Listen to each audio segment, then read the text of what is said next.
हाय, जय हिंद सभी को। कैसे हैं आप सब? उम्मीद करती हूँ आप सब बहुत अच्छे होंगे। तो जैसा कि आप सबको पता है कि उत्तर प्रदेश पुलिस में 60,000 पदों पर कांस्टेबल भर्ती आ गई है, जिसके संबंध में मैंने आपको पहले भी बताया था कि आपकी जितने लोग मुझे सवाल कर रहे थे, क्वेरीज थी इनकी, कैसे तैयारी की मैंने, क्या स्ट्रेटजी थी मेरी, बुक्स कौन कौन से पढ़े हैं या आपको किस तरीके से तैयारी करनी चाहिए, तो इस सब सवालों के जवाब लेके आ गई हूँ मैं आपके साथ आज इस वीडियो में। तो बने रहिए मेरे साथ इस वीडियो में लास्ट तक।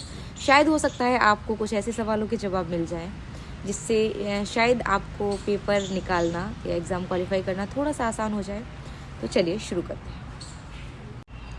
तो जैसा कि आप सबको पता है, ये छोटी छोटी चीज़ें तो लगभग हर कोई आपको बता ही रहा होगा। यूट्यूब पे तमाम वीडियोस पड़े हुए हैं इन सब चीज़ों के कि इतनी सारी वैकेंसी हैं, अब तक इससे ज़्यादा कभी वैकेंसी नहीं आई है यूपी में। बहुत बड़ी तादाद होती है, 60,000 भर्ती।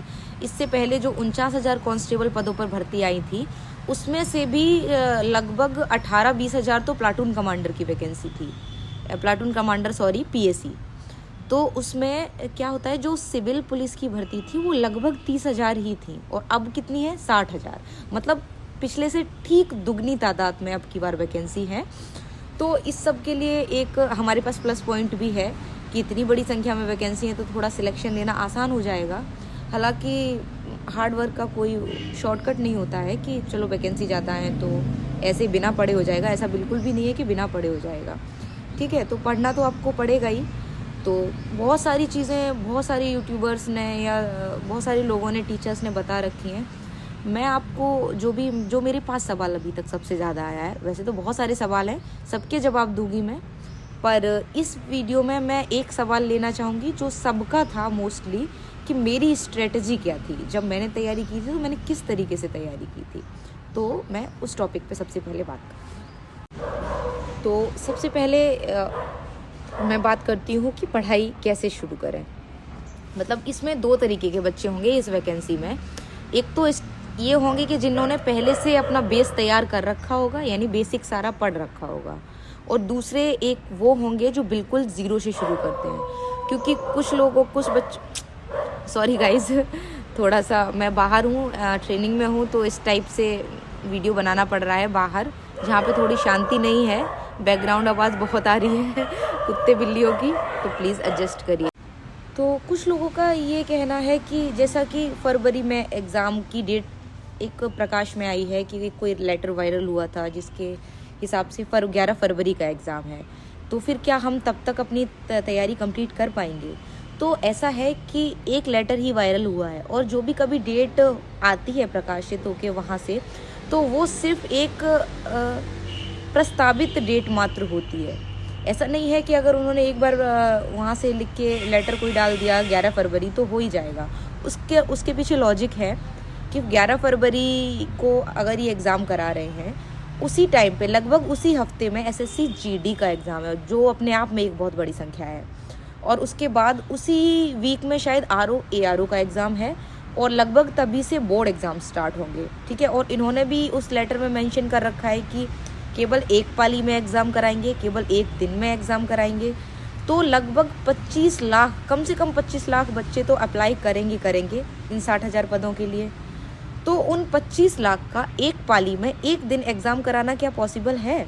वो भी जब साथ में 3-4 एग्ज़ाम और लगे हुए हैं। क्या ये संभव है? आप अपने दिमाग से खुद सोचिए। बट फिर भी हम इस हिसाब से तैयारी करेंगे कि मान लो एग्ज़ाम 11 फरवरी को ही हो जाता है। तो शुरू करते हैं। एंड सबसे पहली बात तो ये है कि मैं किसी को भी कोई ज्ञान नहीं दे रही हूँ। आप सब स्वतः इतने समझदार हैं कि आपको क्या कैसे करना है वो बखूबी जानते हैं। तो जिसको भी अगर ये वीडियो नहीं देखनी है, जिसको फॉर्म नहीं अप्लाई करना, वो कृपया करके इस वीडियो को स्किप कर सकते हैं। मैं ये वीडियो उन सब के लिए बना रही हूँ जिन सबके सवाल मेरे पास आए थे, या जो वाकई जानना चाहते हैं, जो वाकई कुछ करना चाह रहे हैं। तो चलिए शुरू करते हैं। तो इसमें दो तरीके के लोग होंगे। एक तो ये कि जिन्होंने अभी बेसिक अपना कंप्लीट कर रखा होगा, या जो पहले से तैयारी कर रहे थे, जिनके पास पूरा हैंड राइटिंग नोट्स होंगे अपने। दूसरे वो लोग होंगे जो कुछ लोग ऐसे मैसेज कर रहे थे कि क्या अभी तैयारी शुरू करें, तो हो सकता है एग्ज़ाम तक।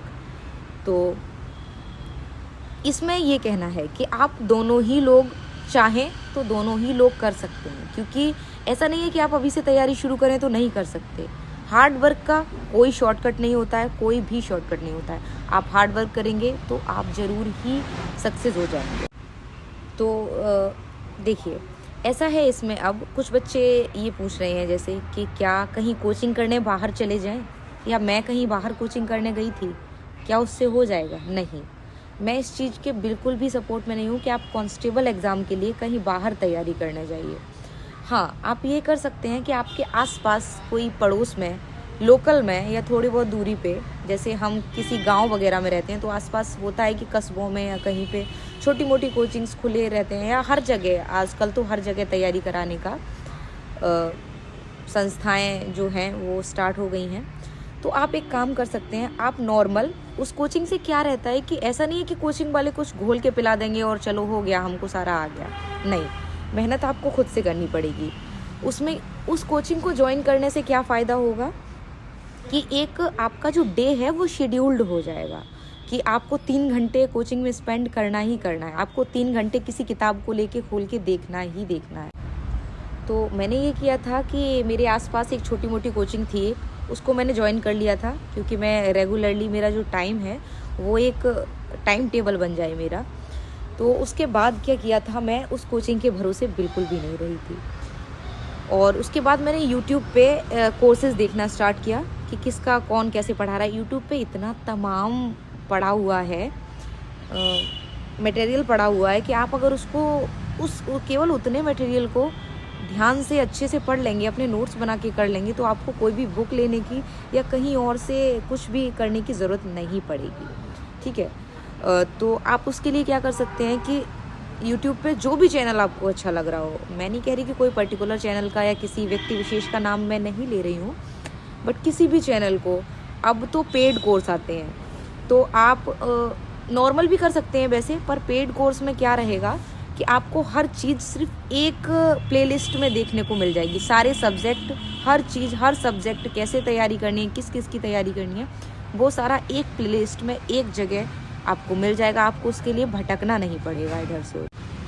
अब ये चीज़ दोनों लोगों के लिए है, एक वो जो पहले से जिनका बेस तैयार था उसके लिए भी है, एक वो जो शुरुआत से शुरू करना चाहता है कि केवल इसी पर्टिकुलर एग्ज़ाम से। तो काफ़ी चैनल्स में मैंने देखा है कि बहुत सारे लोगों ने ये एग्ज़ाम ओरिएंटेड बैचेस स्टार्ट कर दिए हैं और उनकी फ़ीस बहुत कम मात्रा में है, बहुत ही माइनर सी फ़ीस है, बहुत ज़्यादा नहीं है कोई, जिसे आप अफोर्ड नहीं कर सकते। कहीं बाहर कोचिंग करने जाने से तो लाख गुना बेहतर है कि आप एक छोटा सा बैच परचेज़ कर लीजिए, दोनों लोग, जिसका बेस कंप्लीट है वो भी और जो जीरो से शुरू करना चाहता है वो भी। लाइक एक एग्जांपल देते हैं कि RWA मान लो, रोजगार विद अंकित, या फिर एग्जामपुर मान लो, दोनों लोगों ने अपने बैच शुरू किए हैं। किसी एक का भी बैच, मान लीजिए आपने एग्जामपुर का बैच परचेज़ कर लिया, ठीक है, बहुत ही कम, शायद 499 कुछ में उनका बैच है, ठीक है। तो जो बेस अपना कंप्लीट किए हुए हैं वो क्या कर सकते हैं कि उस बैच को डे बाई डे क्लासेस लगेंगी, serial wise, topic wise classes चलेंगी।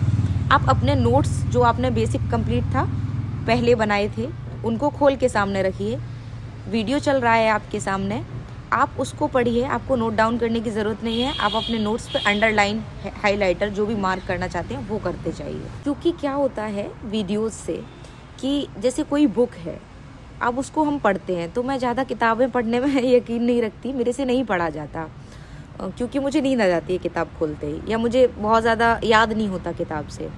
तो बुक का ये है कि ये साइकोलॉजी कहती है कि आपको किताबों से ज़्यादा या कहीं लिखी हुई चीज़ से ज़्यादा किसी की बोली हुई बात याद रहती है, ठीक है। अगर हम कहीं पढ़ लेते हैं कोई चीज़ अपनी किताब में तो शायद हमें उतना नहीं याद रहता है, लेकिन अगर हम कहीं मूवी देख के आते हैं, कोई मूवी हम देख के आए, तो वो हमें सालों साल याद रह जाती है कि हाँ उस मूवी में इस सीन के बाद ये आया था, इसके बाद ये हुआ था, इसकी स्टोरी कैसी थी।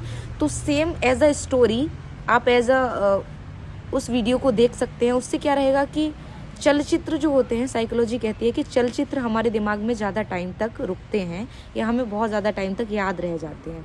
तो इसलिए मैं आपसे बैच का कह रही हूँ। मैंने भी यूट्यूब से ही पढ़ाई की थी, घर पे किसी बुक वगैरह से पढ़ाई नहीं की थी।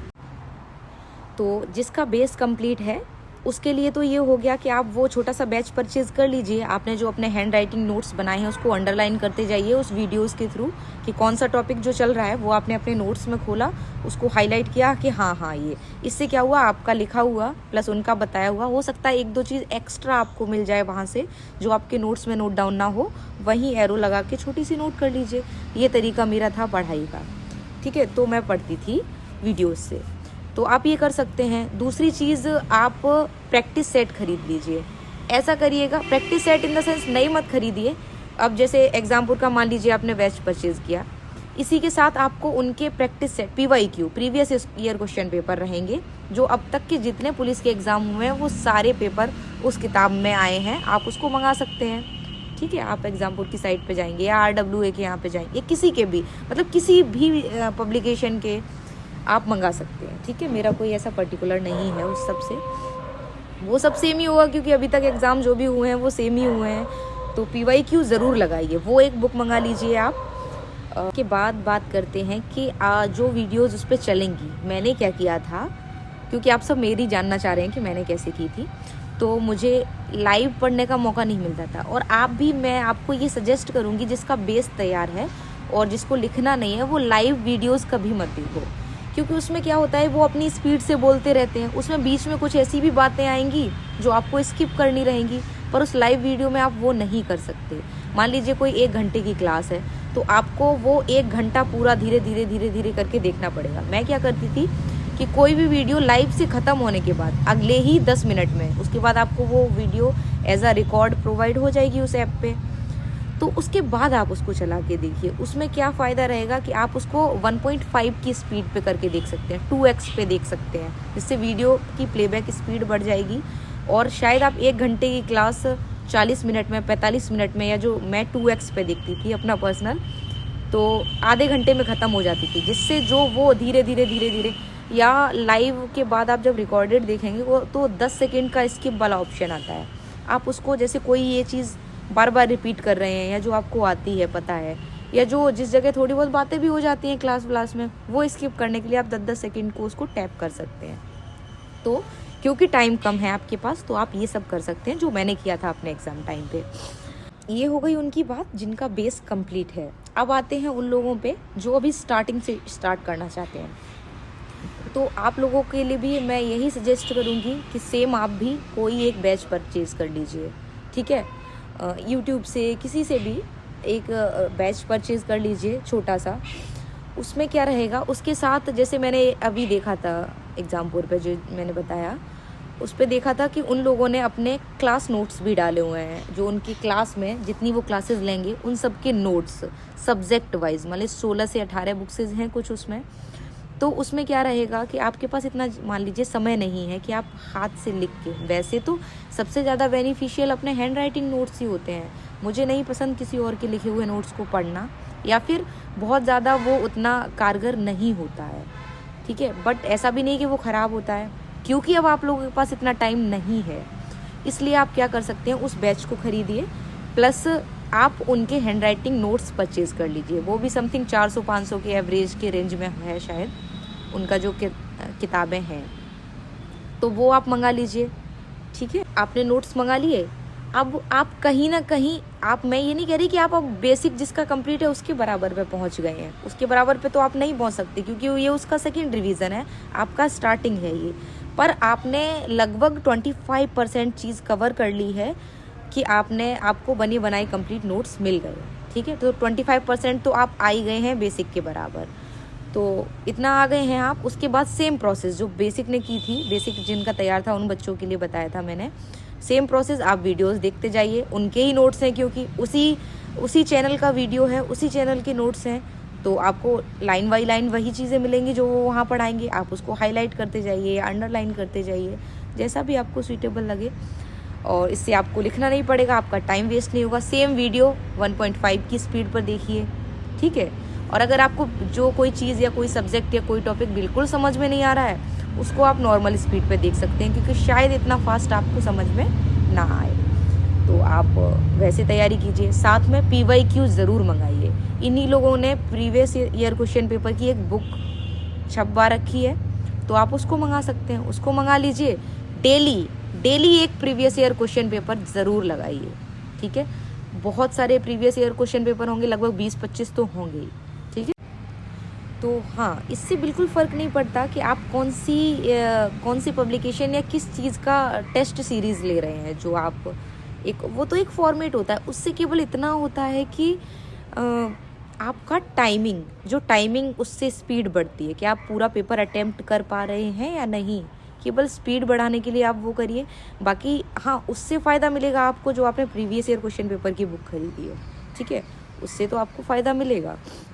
वो लीजिए, एक ये ले लीजिए आप कोई भी टेस्ट सीरीज। जब आपके प्रीवियस ईयर क्वेश्चन पेपर सारे सॉल्व हो जाएं, उसके बाद आप अपनी स्पीड मेंटेन करने के लिए क्या आप इतने घंटे में जितना एग्ज़ाम आएगा उतने क्वेश्चन अटेम्प्ट कर पा रहे हैं सारे, उसके बाद गोले भर पा रहे हैं उतने या नहीं भर पा रहे हैं। तो इस सब चीज़ के लिए आप ये कर सकते हैं। हाँ, बुक्स का पब्लिकेशन मैटर करता है। मैंने क्या क्या बुक्स पढ़ी थी, मैंने बुक्स ऐसे पढ़ी थी, ऐसा नहीं है मैं टॉपिक कंप्लीट करती थी अपना वीडियोस से, उसके बाद बुक्स के पीछे जो भी क्वेश्चन आंसर्स दिए रहते थे उनको सॉल्व करती थी, बहुत सारे क्वेश्चंस। तो मैं आपको जो बुक्स कौन कौन सी खरीदनी है, अगर आप खरीदना चाहते हैं तो वैसे तो इतना सफिशिएंट होगा आपके लिए, पर कोई एक्स्ट्रा में बुक्स अगर खरीदना चाहता है तो मेरे पास कौन कौन सी बुक थी उसके लिए मैं एक अलग से वीडियो बनाऊंगी प्रॉपर बुक्स के लिए, ठीक है। अक्सर बच्चे यही गलती करते हैं कि तैयारी तो करते हैं, किताबें भी पढ़ते हैं और सब कुछ करते हैं, बट वो क्या होता है कि एक प्रैक्टिस सेट एज हमें नहीं पता है कि लास्ट ईयर ये कैसी चीज़ आई थी, ठीक है। तो हर दिन एक प्रीवियस ईयर क्वेश्चन पेपर ज़रूर लगाइए, जिससे क्या होगा कि आपको थोड़ा सा एग्ज़ाम का आइडिया हो जाएगा कि किस लेवल का एग्ज़ाम आता है या किस तरीके के प्रश्न बनते हैं या किस किस टॉपिक से प्रश्न बनते हैं। कभी कभी ये होता है कि जैसे वीडियो चल रही है, हमें वो पढ़ाई जा रहे हैं, हमें पता ही नहीं है कि ये वाला टॉपिक या ये वाली लाइन या ये वाला कोई एक वो है, ये हमें पढ़ना भी है कि नहीं, ये क्या ये हमारे एग्ज़ाम में पूछा भी जाएगा तो कितनी संख्या में इससे रिलेटेड क्वेश्चन आएंगे, ठीक है। तो अगर आप प्रीवियस ईयर क्वेश्चन पेपर लगाए हुए होंगे तो आपको पता है कि इस टॉपिक से, मान लीजिए कोई बहुत बड़ा सा टॉपिक है और 2 टॉपिक हैं लगातार, ठीक है। अब एक टॉपिक से आ रहे हैं 2 प्रश्न, दूसरे टॉपिक से आ रहे हैं 8 प्रश्न, ठीक है। तो आप उस 2 क्वेश्चन वाले टॉपिक को स्किप कर सकते हैं, बजाय 8 क्वेश्चन जिससे आ रहे हैं उस टॉपिक के, तो आप वो पहले कवर कीजिए, इससे ये फ़ायदा होगा। और साथ ही एक टेस्ट सीरीज़ की कोई भी बुक ले लीजिए, कोई भी XYZ।